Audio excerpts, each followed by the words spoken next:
আসসালামু আলাইকুম। এটিএন বাংলার সংবাদে সবাইকে স্বাগত জানাচ্ছি। আমি ওয়াহিবা রাইয়ান। শুরুতেই সংবাদ শিরোনাম। জুলাই বিপ্লবের ১০০তম দিন আজ। শহীদ ও আহতদের সম্মান জানাতে দেশ জুড়ে নানা কর্মসূচি, বৈষম্য বিরোধী ছাত্র আন্দোলনের।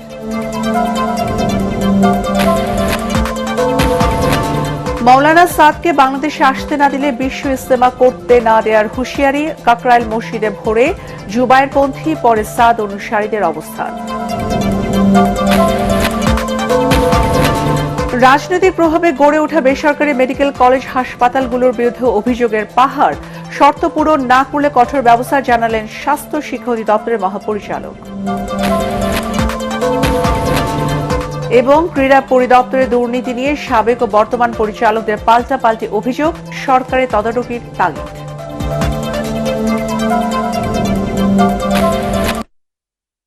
শুনছিলেন সংবাদ শিরোনাম, এখন বিস্তারিত। জুলাই বিপ্লবের ১০০তম দিন আজ। দিনটি উপলক্ষে এ আন্দোলনে যারা শহীদ ও আহত হয়েছেন তাদের প্রতি সম্মান জানাতে দেশব্যাপী বিশেষ কর্মসূচি নিয়েছে বৈষম্য বিরোধী ছাত্র আন্দোলন। সংগঠনটির মুখপাত্র উমামা ফাতেমা জানান, জুলাই বিপ্লবের শহীদ ও আহতদের স্মরণ করা, তাদের পরিবারের সঙ্গে সংহতি প্রকাশ করাই এ কর্মসূচির মূল উদ্দেশ্য। বিস্তারিত জানাচ্ছেন মাজহারুল হক মুহাজির। কোটা সংস্কার থেকে দেশ সংস্কারের আন্দোলন, শেখ হাসিনা সরকার পতনের এক দফা দাবিতে সোচ্চার ছাত্র জনতা। সব বিভেদ ভুলে নাহিদ আসিফ সহ সমন্বয়কদের নেতৃত্বে এক হয় দেশের ছাত্র জনতা। শেখ হাসিনা সহ এই সরকারের পতন এবং ফ্যাসিবাদের বিলোপ। সেই একতার শক্তির লড়াইয়ে ধরা দেয় বিজয়। আসে ৩৬শে জুলাই। ছাত্র জনতার গণ অভ্যুত্থানের মুখে গত ৫ আগস্ট পদত্যাগ করে ভারতে আশ্রয় নেন সাবেক প্রধানমন্ত্রী শেখ হাসিনা।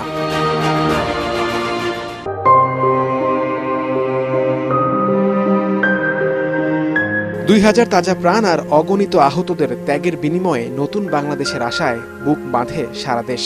তারুণ্যের সম্মিলিত শক্তির মাঝে আশার আলো দেখতে পায় মানুষ। সেই ৩৬শে জুলাই তথা বিপ্লবের ১০০তম দিন আজ। দিনটি উপলক্ষে নানা কর্মসূচি হাতে নিয়েছে বৈষম্য বিরোধী ছাত্র আন্দোলন। সংগঠনটির মুখপাত্র উমামা ফাতেমা জানান, আহত ও শহীদ পরিবারগুলোর সদস্যদের সঙ্গে দেখা করে নিজেদের কৃতজ্ঞতা প্রকাশ করবেন সমন্বয়করা। জানাবে তাদের সাথে আছে দেশের মানুষ। একই সাথে জেলায় জেলায় শহীদদের কবর জিয়ারত ও দোয়ার আয়োজন করা হবে বলেও জানান এই সমন্বয়ক।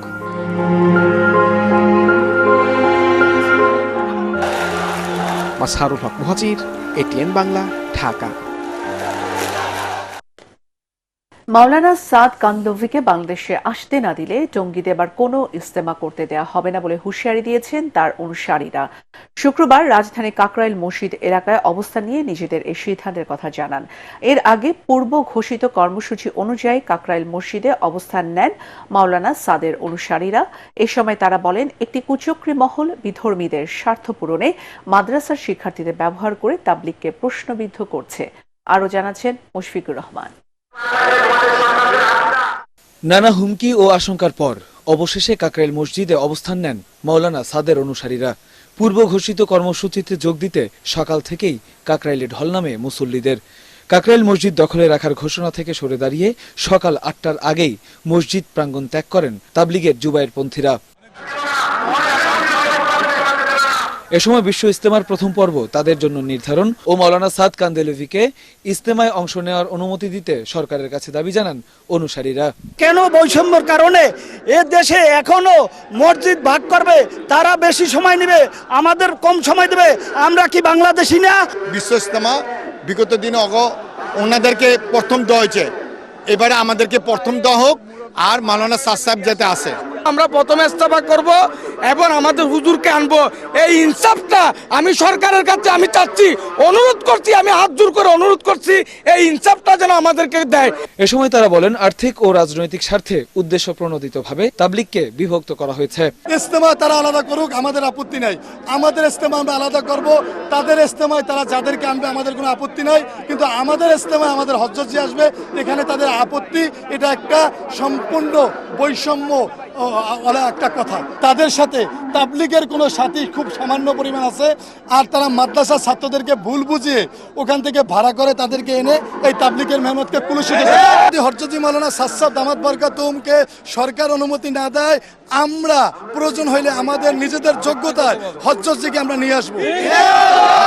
হযরতজি মাওলানা সাদ সাহেব ছাড়া এবার কোনো টঙ্গী ইজতেমা হবে না। পরে জুমার নামাজ শেষে শান্তিপূর্ণভাবে কাকরাইল ত্যাগ করেন তাবলিগের সাতপন্থীরা। মুশফিকুর রহমান, এটিএন বাংলা, ঢাকা। অপর্যাপ্ত জমি, অবকাঠামো ঘাটতি, শিক্ষক সংকট এবং রোগীর বেডের অভাব নিয়ে চলছে রাজধানীর অন্তত 15টি বেসরকারি মেডিকেল কলেজ হাসপাতাল। দলীয় প্রভাব থাকায় বিগত 15 বছর ধরে ডজনেরও বেশি কলেজের বিরুদ্ধে কোনো ব্যবস্থা নেয়নি তৎকালীন আওয়ামী লীগ সরকার। তবে শর্ত পূরণ না করলে এবার এসব মেডিকেল কলেজ হাসপাতালগুলোর লাইসেন্স বাতিল সহ কঠোর ব্যবস্থা নেওয়ার কথা জানিয়েছেন স্বাস্থ্য শিক্ষা অধিদপ্তরের মহাপরিচালক। বেসরকারি মেডিকেল কলেজ হাসপাতাল নিয়ে ইমদাদুল্লাহ বাবুর ধারাবাহিক প্রতিবেদনের প্রথম পর্ব আজ। ছবি তুলেছেন আশিক এম রাসেল। দেশে ব্যাঙের ছাতার মতো গজিয়ে উঠেছে বেসরকারি মেডিকেল কলেজ হাসপাতাল। বেশিরভাগেরই নেই পর্যাপ্ত অবকাঠামো, ক্লাসরুম, লাইব্রেরি ও শয্যা। প্রতি বছর শিক্ষার্থীর সংখ্যা বাড়লেও রয়েছে শিক্ষক সংকট। 2022 সালের বেসরকারি মেডিকেল ও ডেন্টাল কলেজ আইন অনুযায়ী 50 আসনের প্রতিষ্ঠান মেট্রোপলিটন এলাকায় হলে ন্যূনতম 2 একর জমি এবং মহানগরীর বাইরে 4 একর জমি থাকতে হবে। জমি হতে হবে কলেজের নামে, নিষ্কণ্টক, অখণ্ড এবং দায়মুক্ত। একাডেমি এবং হাসপাতাল মিলে প্রয়োজনীয় অবকাঠামো সহ সর্বনিম্ন 2 লাখ বর্গফুট ফ্লোর থাকতে হবে কলেজের নামে। কিন্তু বেশিরভাগ মেডিকেল কলেজ হাসপাতালেই এসব শর্ত উপেক্ষিত। ছোট জায়গায়, আবার কোথাও কোথাও ভাড়া নিয়ে চালানো হচ্ছে এসব শিক্ষা প্রতিষ্ঠান। ঢাকা বিশ্ববিদ্যালয় অধিভুক্ত এসব প্রতিষ্ঠান প্রতি বছর পরিদর্শন করে বিশ্ববিদ্যালয় কর্তৃপক্ষ। বিদায়ী বছরে রাজধানীতে ডজনেরও বেশি হাসপাতালকে তারা এসব ঘাটতির ব্যাপারে সতর্ক করেছে। তারপরও ভুঁইফোড় কলেজগুলো বন্ধ না করে কার্যক্রম চালাতে শিক্ষক নিয়োগ সহ একাডেমিক মান উন্নয়নের শর্ত দেয়া হয়েছে। কিন্তু এসব হাসপাতালের বেশিরভাগেরই মালিকানা তৎকালীন আওয়ামী লীগ সরকারের প্রতাপশালী এমপি, মন্ত্রী এবং সমর্থকদের হাতে থাকায় সেই সব শর্ত বাস্তবায়িত হয়নি। এসব অভিযোগের বিষয়ে বেসরকারি মেডিকেল কলেজ অ্যাসোসিয়েশনের সভাপতি মুবিন খানের সাথে যোগাযোগ করলে তিনি কোনো বক্তব্য দিতে রাজি হননি। না, মোবাইলে দরকার নেই। এ অবস্থায় দেশে মেডিকেল কলেজের সংখ্যা না বাড়িয়ে মান বাড়ানোর পরামর্শ চিকিৎসা শিক্ষাবিদদের। বাংলাদেশে আসলে সরকারি বেসরকারি মিলিয়ে যে পরিমাণ মেডিকেল কলেজ আছে, এটা পৃথিবীতে মোটামুটি জনসংখ্যা হিসেবে ধরলে এটা সর্বোচ্চ। অনেকগুলোই প্রয়োজনের অতিরিক্ত, অনেকগুলোই মানসম্মত নয় বা মানসম্মত শিক্ষা দেওয়া সম্ভব নয়। পরিমাণ যখন এত বাড়ে তখন আসলে মান রক্ষা করা কঠিন হয়। মানসম্মত ডাক্তার তৈরি না করলে নিরাপদ ডাক্তার, মানে যার কাছে রোগী নিরাপদ থাকবে, এই ব্যাপারটা নিশ্চিত হওয়া দরকার। সরকার বেসরকার নির্বিশেষে যেন এমন ডাক্তার তৈরি হয় মানসম্মত শিক্ষাদানের মাধ্যমে, প্রশিক্ষণের মাধ্যমে, যার হাতে মানুষ নিরাপদ থাকবে। স্বাস্থ্য শিক্ষা অধিদপ্তরের মহাপরিচালক জানিয়েছেন, ভুঁইফোড় মেডিকেল কলেজগুলোর বিরুদ্ধে পর্যায়ক্রমে ব্যবস্থা নেওয়া হবে। চাইলেই হঠাৎ করে মেডিকেল কলেজগুলোর বিরুদ্ধে এই মুহূর্তে ব্যবস্থা গ্রহণ করাটা কঠিন। আমরা যেটা করছি সেটা হচ্ছে যে তাদেরকে আমরা পরীক্ষা করছি, তাদের চাহিদা যে থাকবার কথা সেগুলো আছে কিনা সেটা দেখছি, দেখে আমরা তাদেরকে শর্ত দিচ্ছি। একেবারে চরম রুগ্ন যে মেডিকেল কলেজগুলো যেগুলোতে কোনোভাবেই পড়াশোনার পরিবেশ নেই, সেগুলোর বিরুদ্ধে তো আমরা কঠোর ব্যবস্থা নেবই এবং আমরা এখন থেকে নিয়মিতভাবে এই পরীক্ষা ইন্সপেকশনগুলো করব যাতে তারা মানটা ধরে রাখতে পারে। দেশে এখন 67টি বেসরকারি, 38টি সরকারি এবং 5টি সামরিক বাহিনী মিলে মোট 110টি মেডিকেল কলেজ হাসপাতাল পরিচালিত হচ্ছে। প্রতি বছর এসব প্রতিষ্ঠানে 10,000-এরও বেশি শিক্ষার্থী ভর্তি হন। এর মধ্যে 6,500 ভর্তি হন বেসরকারি মেডিকেল কলেজে। ইমদাদুল্লাহ বাবু, এটিএন বাংলা, ঢাকা। সরবরাহ বেশি থাকায় এক সপ্তাহের ব্যবধানে কমে এসেছে শীতের সবজির দাম। গাজর, সিম বাদে বেশিরভাগ সবজি বিক্রি হচ্ছে 60 থেকে 70 টাকায়। এতে হাসি ফুটেছে ক্রেতাদের মুখে। এদিকে মাছের দাম কিছুটা কমলেও বিক্রি খুবই কম। তবে দাম বেড়েছে মুরগির। পুরোপুরিভাবে বাজার নিয়ন্ত্রণে আনতে সরকারকে দ্রুতই পদক্ষেপ নেওয়ার তাগিদ সাধারণ মানুষের। রিপোর্ট করছেন ঐশী গোস্বামী প্রমা। গেল সপ্তাহের তুলনায় সরবরাহ বেশি থাকায় এ সপ্তাহে অনেকটাই কমেছে শীতকালীন সবজির দাম। মূলা, ফুলকপি, বাঁধাকপি, ঢেঁড়স, বেগুন সহ বেশিরভাগ সবজি মিলছে 60 থেকে 70 টাকায়। সবজির দাম কমে আসায় স্বস্তির ছাপ ক্রেতাদের চোখে মুখে। ব্যবসায়ীরা জানান, বাজারে শীতের সবজি আসতে শুরু করেছে। সব জিনিসের দাম কমছে, ওই সিন্ডিকেটে কমে গেলে দাম কমে যাবো। মোটামুটি একই রকম আছে দাম। আজকে আমার কাছে ভালোই মনে হইতেছে, যে খুব একটা বেশি তা না, মোটামুটি সন্তোষজনক। আর একটু কমলে পরে আমাদের জন্য ভালো হইতো। যার এরকম যদি থাকে তাও একটা রিজনেবল ভিতর থাকবে, একটা সীমাবদ্ধর ভিতর থাকবে। এটার জন্য আমরা অনেকটা প্রশস্ত বোধ করি। শীতকালীন সবজি নামতেছে, তাই দাম তো একটু কম হবে অবশ্যই। তারপর আজকে ছিমের দামটা অন্য গতকালকের তুলনায় 20 টাকা বেশি।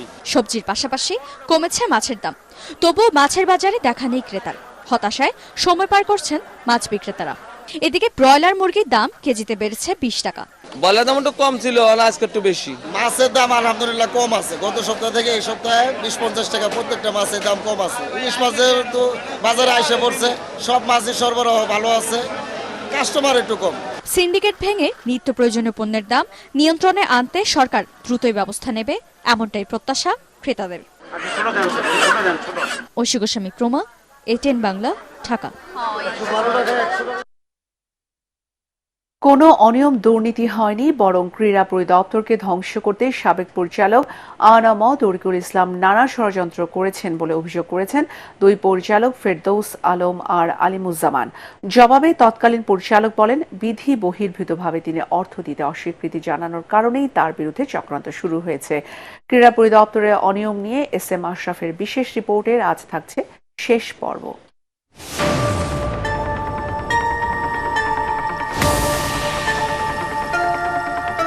অফিস প্রধানের অনুমতি ছাড়া কি করে কোটি টাকার সরকারি অর্থ উত্তোলন করা হলো দুই পরিচালকের বিরুদ্ধে, এটাই ছিল সবচেয়ে বড় অভিযোগ। এ নিয়ে তাদের বক্তব্য পাওয়ার প্রচেষ্টায় নামে ATN বাংলা, কিন্তু তদন্তনাধীন থাকায় শুরুতেই তারা কথা বলতে চাননি। অবশেষে নিজেদের অবস্থান পরিষ্কার করেন ফেরদৌস আলম আর আলিমুজ্জামান।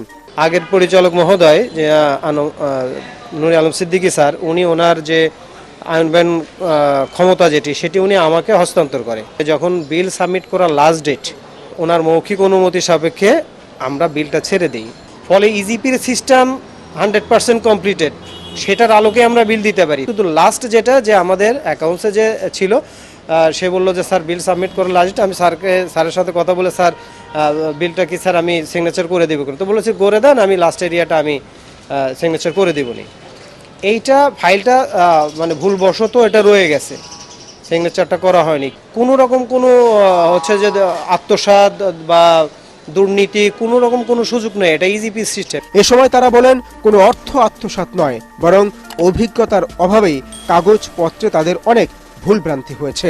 মাঠ পর্যায়ে থেকে উঠে আসছি, এসে এখানের কাজের ধরন ভিন্নতা, সেজন্য আমাদের কিছু ভুল ত্রুটি থাকতে পারে, কিন্তু আমরা কোনো অপরাধ করিনি, ইন্টেনশনালি কোনো টাকা খাইনি, এটা আমরা জোর গলায় বলতে পারি। তরিকুল স্যার যে বিষয়গুলো আমাদের উপরে দিচ্ছে তার সম্পর্কে খোঁজ নেন। বরং উল্টো অভিযোগ, বিভিন্ন জেলার ক্রীড়া অফিসারদের পদোন্নতি দিতে ঘুষ নিতেন আনাম তরিকুল ইসলাম। জুনিয়র কলিগ যারা এবং যাদের কাছ থেকে উনি অনৈতিক সুবিধাগুলো নিয়েছিল, তারাই কিন্তু উদ্যোগ নিয়েছে যে এইরকম একজন পরিচালক তিনি কোনো একটা দপ্তরের প্রধান হিসাবে থাকতে পারে না, যার কারণেই সবাই চেয়েছে এবং সেই বিষয়ের সাথে আমরা একাত্মতা পোষণ করেছি। এভাবে অভিযোগ পাল্টা অভিযোগের মধ্যে যুব ক্রীড়া মন্ত্রণালয় 3 জনকে বদলি করে দেয় ভিন্ন ভিন্ন স্থানে। অনুসন্ধানে একটি ব্যাপার পরিষ্কার হয়ে যায়, ক্রীড়া পরিদপ্তরের এসব অনিয়ম তদারকিতে সরকারের যথাযথ কোনো পদক্ষেপ কখনোই ছিল না। তাতে করে বছরে যে শত কোটি টাকা বরাদ্দ হয় তার সুফল পায় না তৃণমূলে। SM Ashraf, ATN Bangla, Dhaka. এখন আলা রাফা ইসলামী ব্যাংক অর্থ সংবাদ।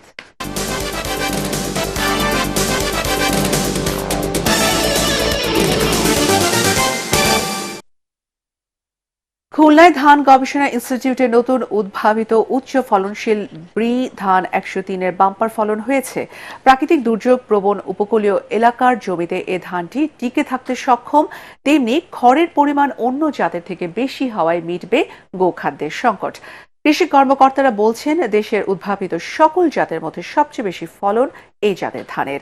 খুলনা থেকে SM হাবিবের পাঠানো তথ্যচিত্রণে রিপোর্ট করছেন আশিকুর রহমান। খুলনায় ব্রি 103 জাতের ধান চাষ করে শতভাগ সাফল্য পেয়েছেন কৃষি বিজ্ঞানীরা।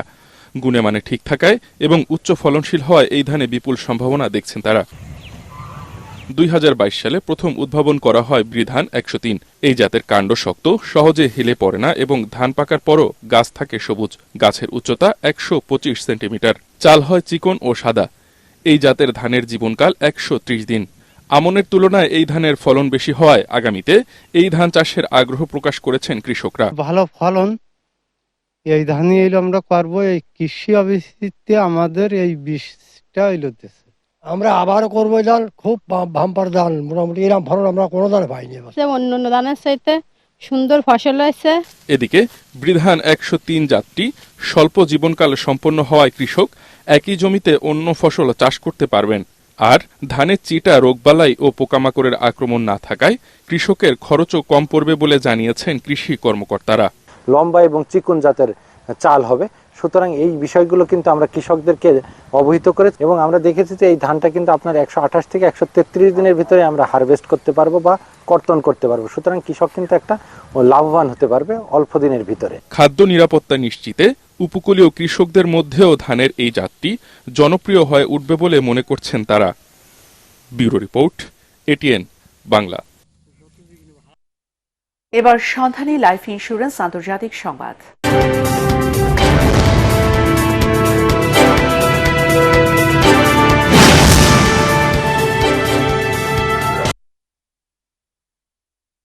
শ্রীলঙ্কার পার্লামেন্ট নির্বাচনে বড় জয়ের পথে বামপন্থী অনুরা কুমারা দিশানায়কের নির্বাচনী জোট ন্যাশনাল পিপলস পাওয়ার NPP। এবারে নির্বাচনে প্রায় 65% ভোট পড়েছে। পার্লামেন্টে 225 আসনের মধ্যে 196 আসনের সরাসরি ভোট হয়। বাকি 29টি জাতীয় ভিত্তিক আসন। দেশটির নির্বাচন কমিশনে দেওয়া ফলাফল অনুযায়ী NPP 52টি আসনে জয় পেয়েছে। প্রধান প্রতিপক্ষ সামাগি জানা বালাবেগায়া SJB পেয়েছে 13টি আসন।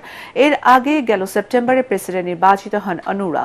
তবে তার জোট NPP দখলে মাত্র 3টি আসন থাকায় আসন সংখ্যা বাড়াতে আগামী নির্বাচনে ডাক দেন তিনি। প্রত্যাশা অনুযায়ী এই নির্বাচনে বড় জয় পেতে যাচ্ছে অনুরা জোট। এখন পার্টেক্স খেলার খবর।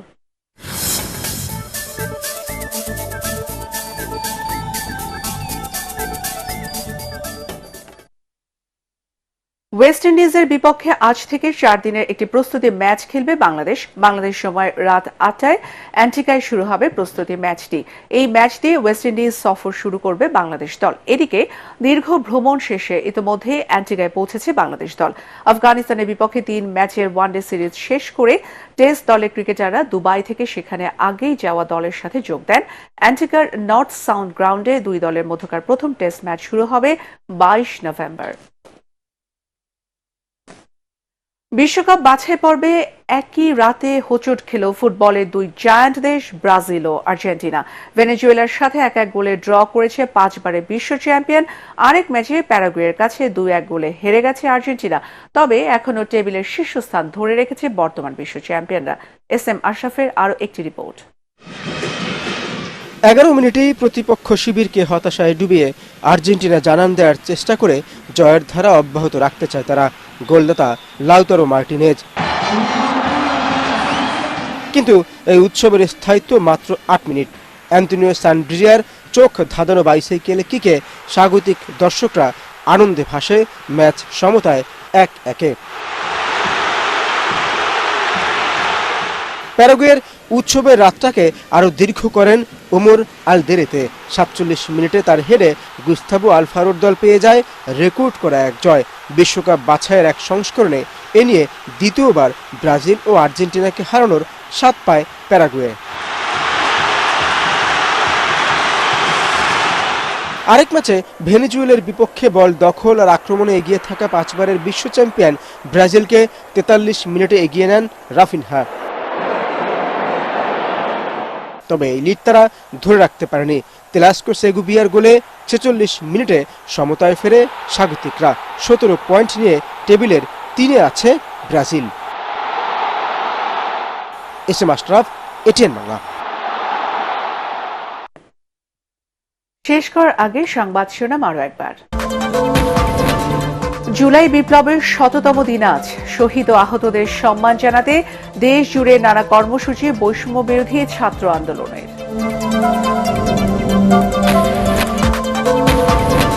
মৌলানা সাদকে বাংলাদেশে আসতে না দিলে বিশ্ব ইজতেমা করতে না দেওয়ার হুঁশিয়ারি। কাকরাইল মসজিদে ভোরে জুবায়েরপন্থী, পরে সাদ অনুসারীদের অবস্থান। রাজনৈতিক প্রভাবে গড়ে ওঠা বেসরকারি মেডিকেল কলেজ হাসপাতালগুলোর বিরুদ্ধে অভিযোগের পাহাড়। শর্ত পূরণ না করলে কঠোর ব্যবস্থা জানালেন স্বাস্থ্য শিক্ষা অধিদপ্তরের মহাপরিচালক। এবং ক্রীড়া পরিদপ্তরের দুর্নীতি নিয়ে সাবেক ও বর্তমান পরিচালকদের পাল্টাপাল্টি অভিযোগ, সরকারের তদারকির তাগিদ।